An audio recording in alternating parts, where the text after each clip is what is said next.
Hola, muy buenas tardes. Muchas gracias por estar aquí con nosotros. Gracias a todos por acompañarnos y ser muy bienvenidos y muy bienvenidas, especialmente a todas las personas que nos visitan por primera vez aquí al Centro Cultural Nave Tres Ribes, nuevo espacio de participación cultural del Ayuntamiento de Valencia. Somos un centro cultural joven. Nuestros espacios están a disposición de todas las iniciativas culturales de la ciudadanía. Hoy estamos muy felices de poder acoger la presentación del libro Cos, La calle de las cenizas, de Francisco Arnau, una novela que a través de la ficción pues, nos lleva a conocer capas muy profundas de la historia de la ciudad, y por eso estamos muy contentos de recibiros hoy aquí a todos. Ahora vamos a darle la palabra a Alicia Llorca, que nos va a contar un poquito más de qué tenemos preparados para la tarde de hoy. Gracias. Hola, buenas tardes a todos. Bueno, muchas gracias por estar aquí. Queremos dar las gracias también al Centro Cultural Nave Tres Ribes, un espacio municipal, y a su equipo humano, Miguel Ángel, Elisa y Joan, que nos han acogido y puesto todas las facilidades para la organización de la presentación. Yo os voy a presentar por orden de intervención a los integrantes de la mesa, que son Adrián Ibáñez, editor de Samaluc, está en medio, Antonio Arnau, catedrático de la Universidad Politécnica de Valencia, y Paco Arnau, escritor y autor de Cos, La calle de las cenizas, libro que presentamos hoy. La duración del acto se estima en algo más de 30 minutos y hemos ubicado el punto de venta de ejemplares bajo, y bueno, también encontraréis unas hojas donde dejar vuestros datos. Si en algún momento determinado bajáis o tenéis que salir y hay cola para comprar el ejemplar, pues podéis dejarnos vuestros datos y os lo haríamos llegar. Y nada, por último deciros que os animamos a que hagáis fotos, algún vídeo incluso, y si lo decidís compartir en las redes sociales, pues por favor acordaros de mencionar a @cosLaNovela, lo tenéis en el display, y @culturalvalencia, que es el Instagram del espacio que ocupamos también, más o menos municipal, ¿vale? Gracias, y ahora, pues nada, paso el micro.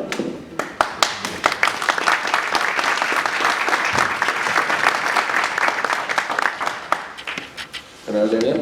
¿Ahora? Buenas tardes a todos, muchas gracias por asistir. Me gusta empezar las intervenciones con un pequeño juego. Todos tenemos un cacharrito como este. Vamos a ir a aquí, modo avión, ¿de acuerdo? Modo avión, apagarlo, silencio.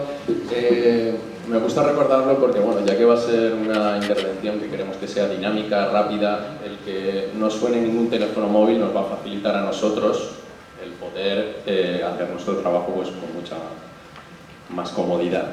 Y ahora que nos hemos quitado este rollo del medio, pues vamos a empezar un poco con nuestra intervención. No quiero extenderme mucho con este privilegio de ser el segundo en hablar, contando con Alicia, y tampoco aburriros a vosotros. Yo, con permiso de los aquí presentes, voy a tirar un poco de patriotismo, y sin vuestro permiso también, porque no me he preparado otra cosa, así que va a ser así. En Samaluc siempre procuramos hacer libros que ensalcen de alguna manera la cultura valenciana, porque estábamos también un poco cansados de esos libros donde se exaltan ciudades mitificadas 1000 millones de veces por artistas, que en realidad esas ciudades que nos han sacado en cine, en obras de teatro, en pinturas, no existen, o sea, son de mentira.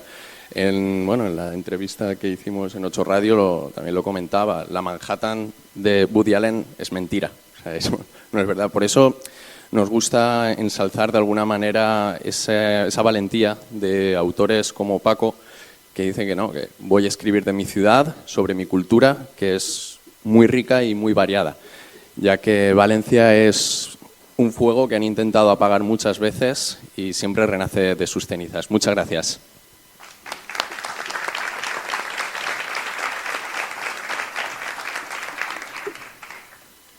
Bueno, buenas tardes a todos y gracias por estar aquí.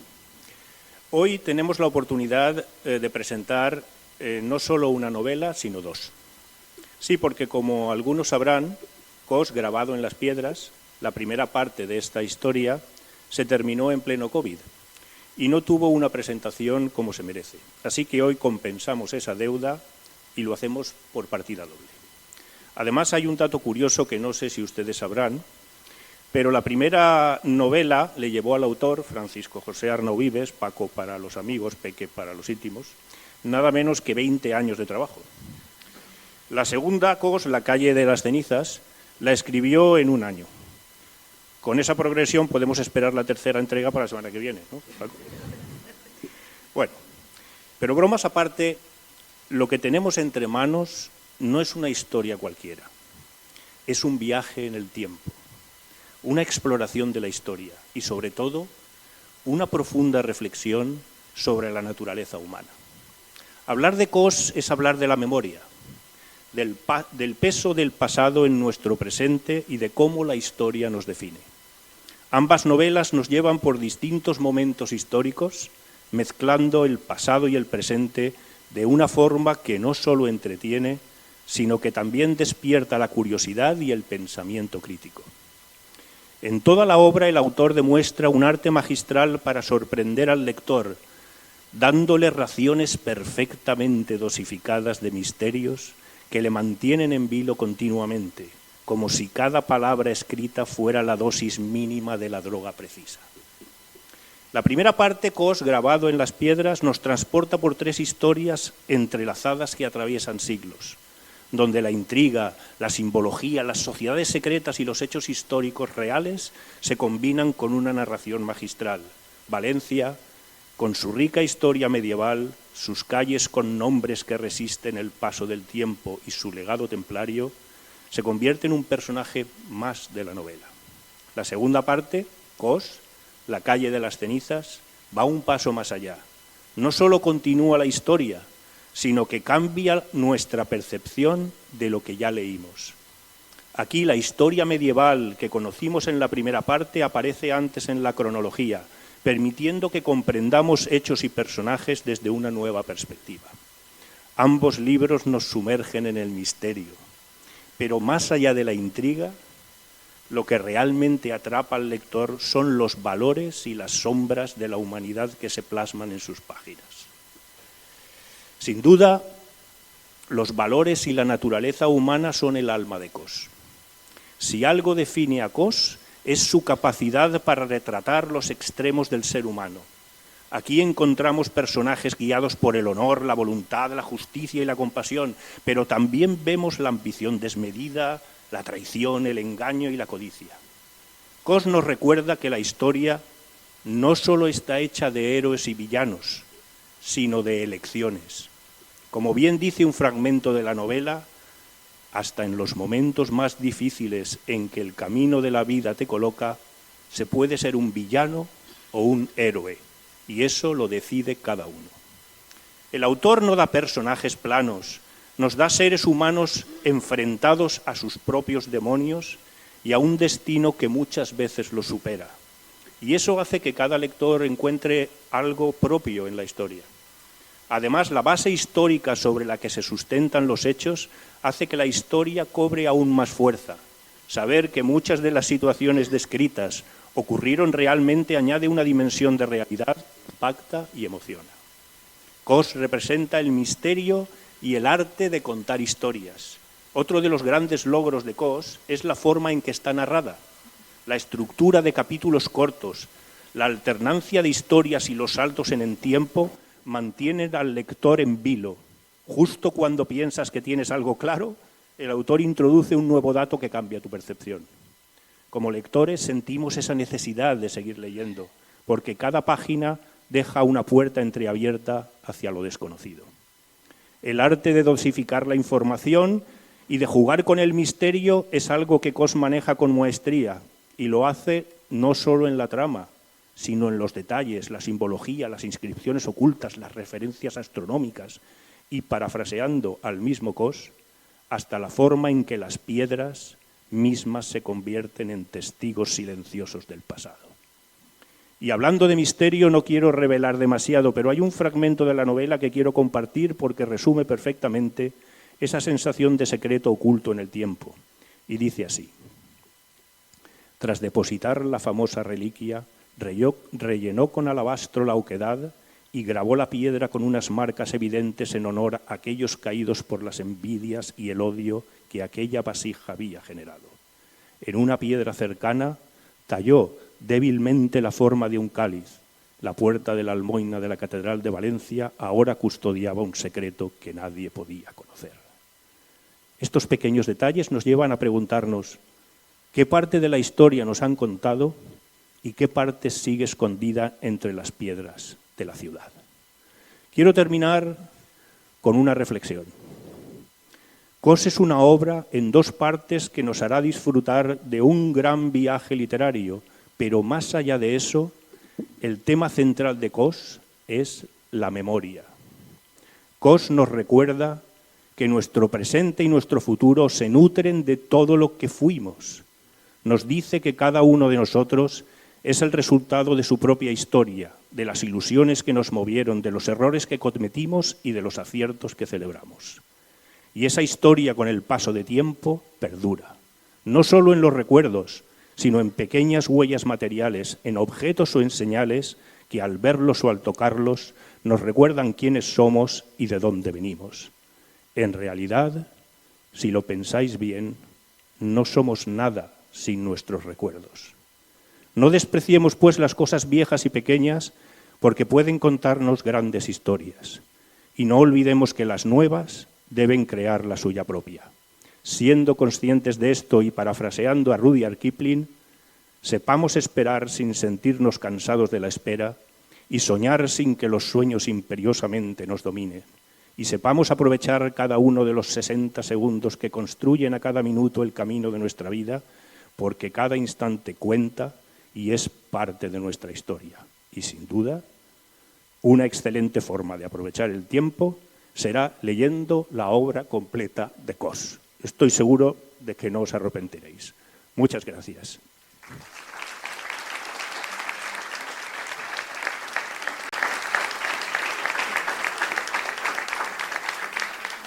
Yo sabía que esto iba a pasar, y es que es paradójico que un hermano puede hablar muy bien en público y otro lo hace fatal. Entonces, como yo lo hago muy mal y sé que eso lo hago muy mal, me he preparado una pequeña proyección en donde os voy a contar pues pequeñas historias, 4 batallitas. No os voy a aburrir, porque además hay gente que está de pie y sé que esto cansa, pero lo que quiero es despertar un poco la curiosidad en vosotros, ¿no? Por eso voy a empezar un poco con lo primero que hay que poner, que es el book trailer, que lo hicimos.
A lo largo de estos años, siempre que estaba haciendo la novela, Alicia me decía, oye, cuando yo le contaba las historias y cuando íbamos por la ciudad, me decía, oye, cuenta alguna batallita para tus fans.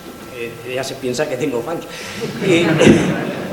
Y entonces, pues, yo he recopilado de todos estos 2 minutitos que creo que son interesantes y que cuentan 2 escenarios de la novela. Voy a pasar en el primero. Hoy estamos en uno de los escenarios de la segunda parte de Cos. Estamos en la cripta de San Vicente, un lugar de los más mágicos de Valencia, pues guarda vestigios de todas las culturas que ha visto pasar la ciudad. La tradición dice que aquí se encontraba la cárcel en la que fue torturado uno de los patrones de la ciudad y uno de los primeros mártires de la Iglesia cristiana, San Vicente Mártir. Este mismo lugar, que en tiempos romanos rendía culto al dios Mercurio, fue también una capilla visigoda y unos baños palatinos con la dominación musulmana. Finalmente, el propio rey don Jaime erigió una capilla cristiana en honor al primer santo que tuvo la ciudad. El legado de este lugar invita como pocos a guardar secretos que espero os hagan pasar un rato entretenido y además os acerquen a uno de los lugares más fascinantes del subsuelo de nuestra historia.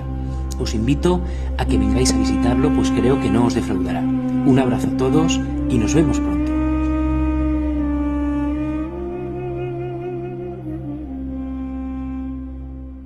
Cuando vayáis, que le explicitéis a la persona que esté en la cripta de San Vicente que os muestre el vídeo que hacen, porque está muy chulo y muchas veces no lo ponen, ¿vale? Ese es uno de los escenarios de ahora. El otro día, hablando con un amigo, hablábamos del crimen histórico que supuso la destrucción de las ruinas de Petra. Y yo le decía que el patrimonio de la estupidez no es particular de una cultura concreta. Aquí justo en la Catedral de Valencia tenemos un ejemplo claro de lo que es la tergiversación de la historia y del pasado. Esta catedral se comenzó a construir en el año 1262 y era una catedral de arte gótico. Y justo 200 años después, en 1462, una bengala salió despedida llevándose por delante uno de los retablos más bonitos de las catedrales europeas.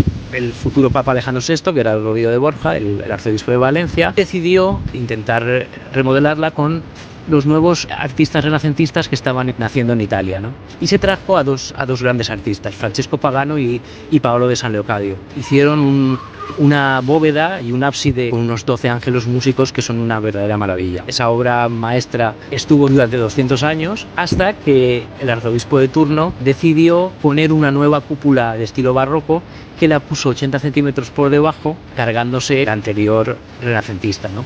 Resulta que en unas labores de mantenimiento en 2004 encontraron precisamente esa maravilla que estaba detrás de la cúpula antigua, ¿no? Yo creo que es un buen ejemplo de lo que os contaba, ¿no? De que en función de la cultura imperante en ese momento, pues a veces tiramos por detrás grandísimas obras de arte. Os invito a que vengáis un día y decidáis si vosotros la hubierais tapado o no. Voy a ver si ahora Adrián puede hacer un poquito de caja. Todo esto lo describen en un libro de Samaruk, el libro que se llama Arcis, y cuenta con muchísimo rigor histórico todo este episodio que es realmente apasionante de nuestra catedral. Sigamos. Ahora sí que os voy a contar 4 batallitas yo. Aquí os voy a hablar de 100 años, que son los 100 años que hablan de la trama medieval de Kos. Esos 100 años, yo digo aquí, que cambiaron nuestra historia, porque en el fondo la cultura que a día de hoy tenemos, la cultura cristiana y las tradiciones que tenemos aquí en Valencia, alrededor del fuego, alrededor del arroz, se forjaron en estos años. Vamos a empezar un poco ahora con las Navas de Tolosa. Las Navas de Tolosa fueron en 1212 la gran victoria de los cristianos contra los moros, ¿no? La primera vez que se unen los reyes de Castilla, de Aragón, de Portugal, de León y de Navarra, ¿no? Se unen ahí y fijaros, esto es en 1212. Al año siguiente, en 1213, duró poco la alegría al rey de Aragón, a don Pedro II, porque muere en una batalla absurda por defender a sus vasallos cátaros. Y aquí viene también una de las historias bonitas para mí de la novela. Un cátaro, uno de los últimos cátaros que hubo en la Comunidad Valenciana, va a coincidir con el rey don Jaime. Fijaros que al morir el Pedro II deja a Jaime el católico, que es su hijo, lo deja bajo las tropas de Simón de Montfort, que era el que además le había derrotado, y precisamente el rey Jaime está en Carcassonne educado por los templarios.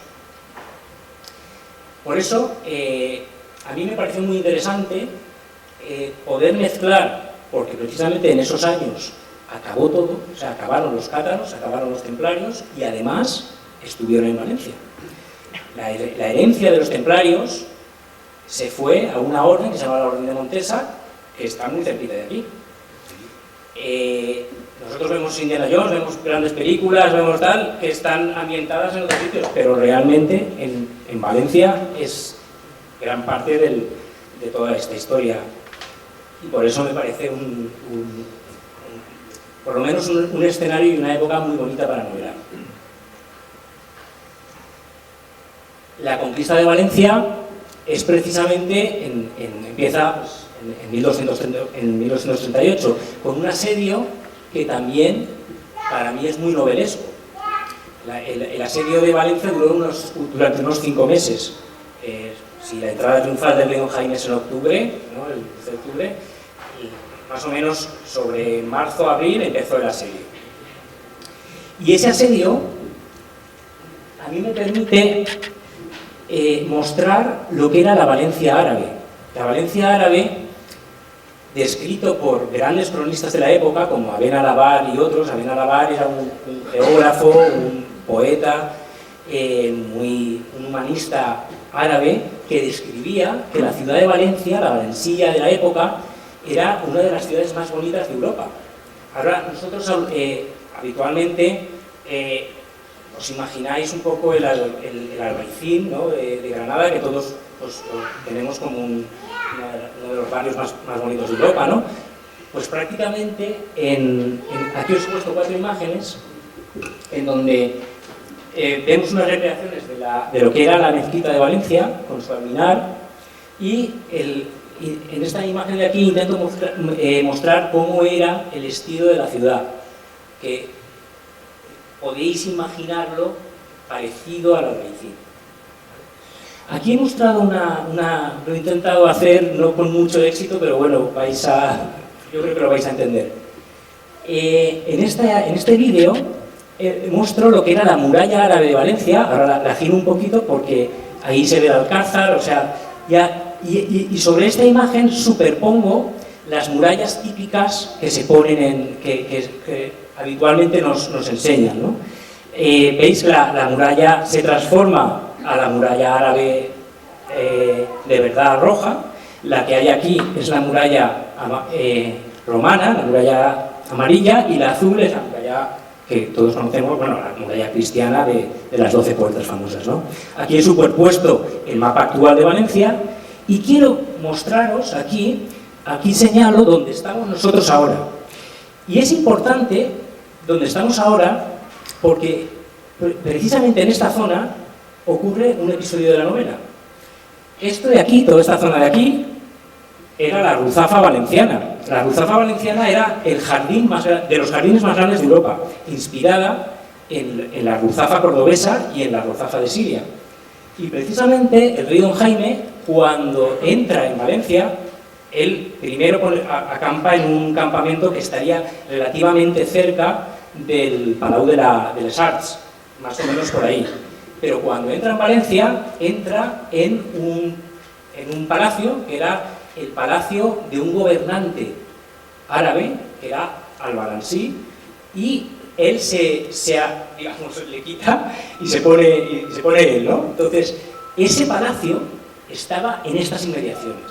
Por eso estamos en un sitio que, además de ser, creo que muy bonito, está muy relacionado con las tramas de la novela que os cuento. De la trama medieval, como veis, os pongo 4 peliculitas que bueno, os digo también que evidentemente coincide con el fin de los templarios. El fin de los templarios en su momento pues, dio lugar a la Orden de Montesa. Y finalmente, la figura del rey Don Jaime tiene mucha importancia en la novela. La figura, no sé si lo conocéis, pero la figura del rey Don Jaime es una figura realmente apasionante. Os voy a leer simplemente el titular de un libro para que mucha gente no lo conoce. Dice, ningún soberano gobernó en España tanto tiempo como él. Ninguno ganó tantas batallas, ninguno conquistó tantos reinos como Jaime el Conquistador. La vida del rey Don Jaime, de verdad, estaría yo aquí hablando 2 horas y no se acabaría, porque es realmente una historia apasionante desde que nació. Solo la forma en la que nace el rey Don Jaime, que nace un poco del engaño que le hacen a su padre para que, digamos, yazca con una mujer distinta a la suya. Ya es curioso, ¿no? Pues toda su vida, desde pequeño hasta que se hace el gran conquistador, es realmente apasionante. Y tiene, en la novela, intento mostrar bastantes capítulos interesantes de su vida, entre ellos la educación, que la educación fue también muy, muy curiosa, porque precisamente hay un personaje, Luis Estemario, basado en historia real, digamos, en datos que él cuenta en el libro del FEDS, que creo que son y que creo que os van a sorprender. Esto es un poco las 4 trazas que os quería contar de la trama medieval. Como sabéis, hay también una trama ambientada en la Segunda Guerra Mundial que nace de este libro. Este libro lo tenía el papá, perdido en una de las estanterías de mi casa, que en mi casa había 100.000 libros, ¿no? Y hace muchos años yo leí la historia de lo que se llamaba el Papa Gruber. Papa Gruber era un cura que era un arqueólogo que lo contrataron los nazis cuando montan el campamento de Gusen-Mauthausen. Cuando se montó el campamento nazi de Mauthausen, eso se monta originalmente como un campo de yacimientos arqueológicos. Y contratan a este hombre porque era un arqueólogo famoso, un arqueólogo de cierto prestigio. Este hombre, esta organización, se comportó como una especie de Schindler. Él ayudó a salir a bastantes judíos y a bastantes polacos, por lo visto son los que más ayudó. Él hacía un poco de intercambio con cigarrillos, con menudeos de ciertas... y bueno, a mí cuando leí esto me apasionó, me gustó un poco la historia y empecé a investigar. Al cabo de mucho tiempo encontré a una señora francesa que tenía 93 años que había escrito había recopilado las memorias de su padre, que su padre resulta que era de Alcira, y esta mujer nos mandó yo se lo compré, el librito y esta mujer, que era una señora muy mayor, con 90 y pico de años y tal, pues que había conseguido pues recopilar esos... Bueno, en este libro, que habla de 25 alcireños y hablan de un cura valenciano. Hablan de un cura valenciano que estuvo relacionado con la organización Gruber. Era el vínculo que yo necesitaba en mi novela para unir mis tramas. Evidentemente, lo que cuento en la novela no es de este hombre, pero sí que me sirvió muy bien para vincular las tramas, ¿vale? Simplemente os quería contar, aparte, que realmente la obsesión de los nazis por los objetos de poder, por las reliquias, por viene por una organización que se llamaba la Nenerve, que un poco lo que intentaba era buscar la pureza de la raza aria, ¿no? Y por eso buscaban tantas reliquias, buscaban cualquier cosa que pudiera justificar que efectivamente eran superiores a los demás. Finalmente, también los manuscritos del Mar Muerto se encuentran en Qumran en 1945, justo al acabar la Segunda Guerra Mundial. Veréis que también están ciertamente relacionados en la novela. Ya veréis, hay un personaje curioso que está inspirado en un hecho real y en un personaje que existió, que es el padre del batería de Police. Stuart Copeland es el batería de Police, pues su padre fue ya lo diré, ¿cómo se llaman estos? Un espía, era un espía norteamericano que efectivamente vais a ver que en la novela... Gracias, Alicia, como siempre.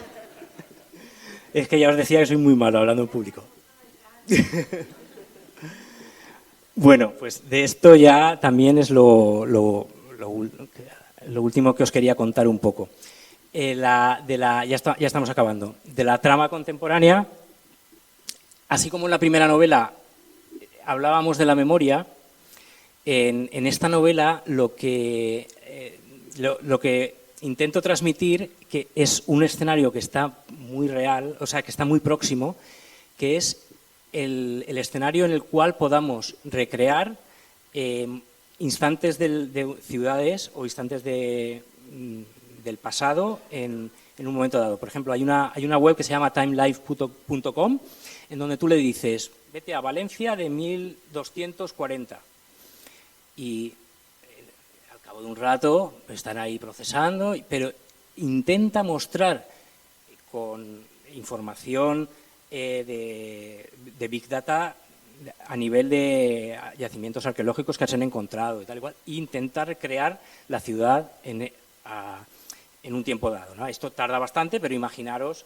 pues dentro de unos pocos años, que tengamos unas gafas de realidad virtual en donde esa transposición con toda la información que tengamos sea prácticamente inmediata.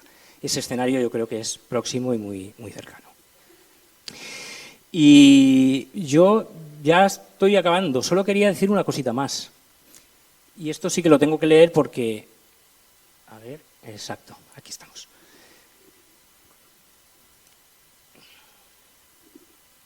Es un poco el resumen de la novela, de las dos novelas.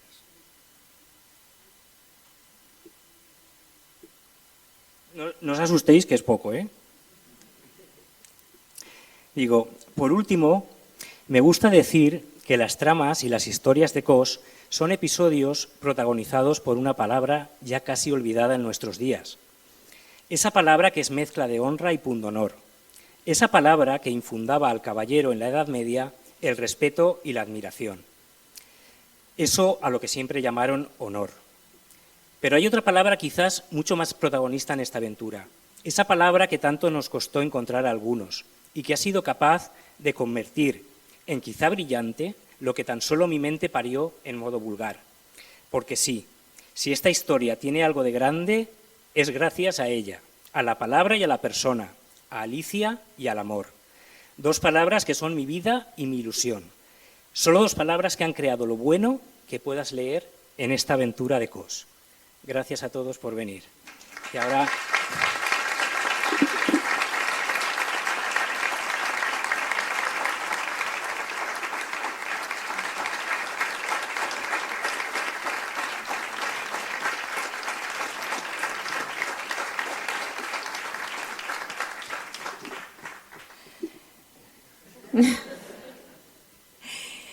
Bueno, pues nada, de nuevo daros las gracias a todos.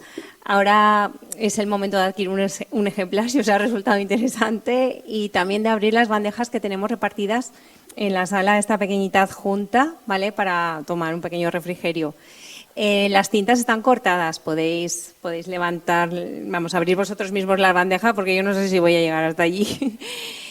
Nada, simplemente deciros que el vino que hemos puesto en la mesa es un vino valenciano, ¿vale? Tenemos una anécdota graciosa y es que Paco y yo nos conocimos en la denominación de origen del vino de Valencia, es cortesía de la DEO del vino de Valencia y como yo no tengo ni idea de vinos, pues siempre me dejan una chuleta. La hemos puesto en la mesa para que quien tenga curiosidad pueda averiguar más sobre el vino.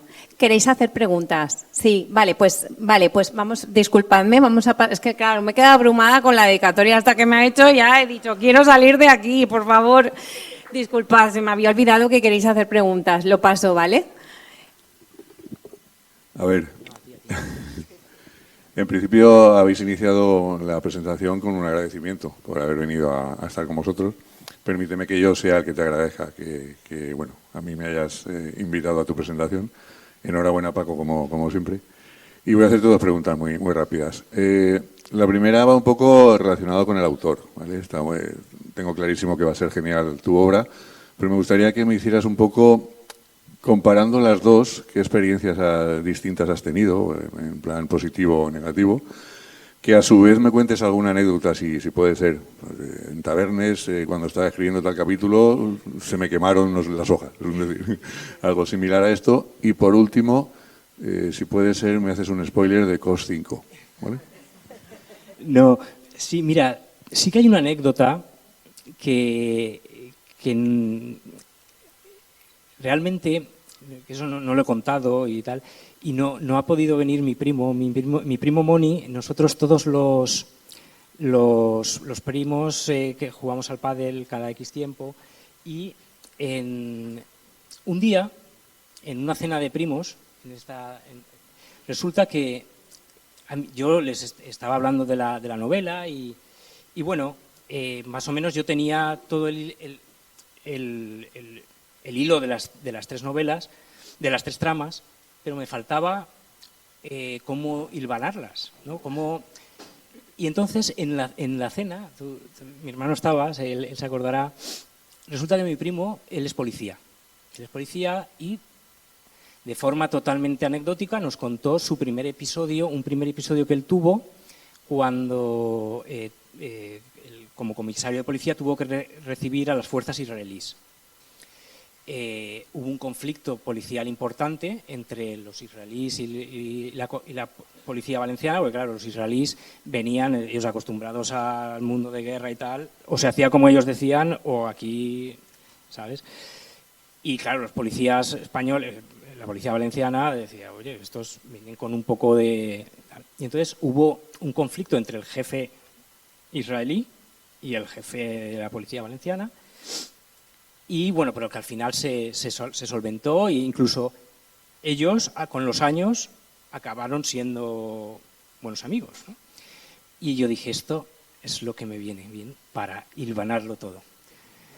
Y lo entenderéis, cuando lo leáis la novela no os lo puedo decir, pero ese vínculo me sirvió perfecto para cerrarlo todo bien, porque esa trama, digamos, esa trama cuarta, entre comillas, porque es una cuarta trama que va desde la época de la Segunda Guerra Mundial hasta ahora, es la que un poco te permite, creo que, juntarlo todo de una forma razonable.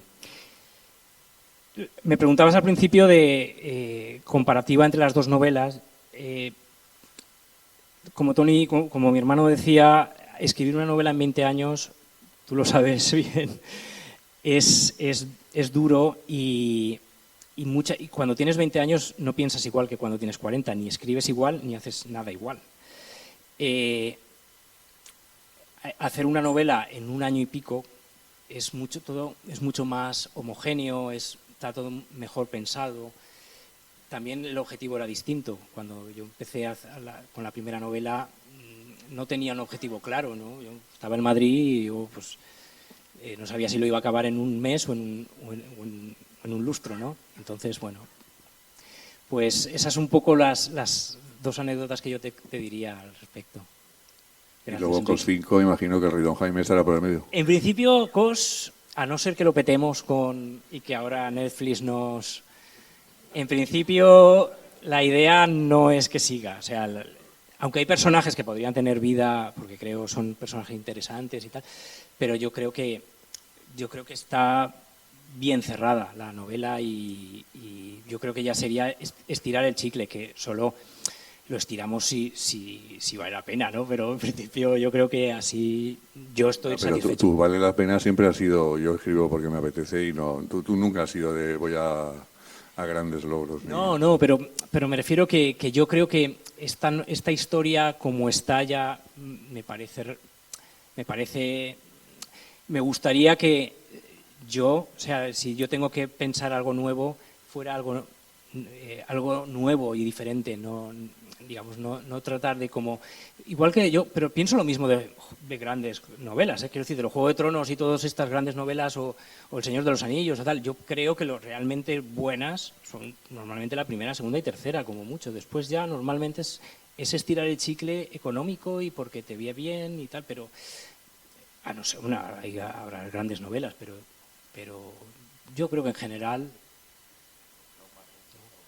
sí.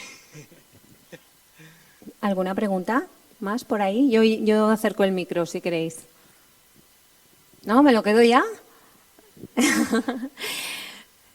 Bueno, pues lo que os estaba contando, disculpad. Ahora, nada, tranquilamente, Paco firmará ejemplares, mientras podéis tomaros algo aquí en la salita, en la sala de al lado. Las bandejas están que se pueden abrir, el vino también, está el abridor. Contaros... Hay 2 botellas abiertas, pero sí, podéis abrir todas las que haya. Sí, o sea, y contaros, bueno, eso, la anécdota de... Es verdad que me gusta decirlo, es cortesía la de O del vino. La verdad es que nos conocimos en un curso allí y como él no entendía ni papa de vinos, ni yo tampoco, pues ahí es donde se ve que nos entendimos. Y como seguimos sin entender de vinos, pues os hemos dejado la ficha de cata. Y solamente deciros que gracias, que os dejéis hacer fotos por Pablo, porfa, porque nosotros no tenemos todavía en casa la capacidad de poder imprimir los recuerdos y van a ser las fotos que os puedan hacer hoy. Así es que pedirle, con permiso de Pablo, que te pidan las fotos que quieran y dejaros hacer fotos para que tengamos un bonito recuerdo. Muchas gracias.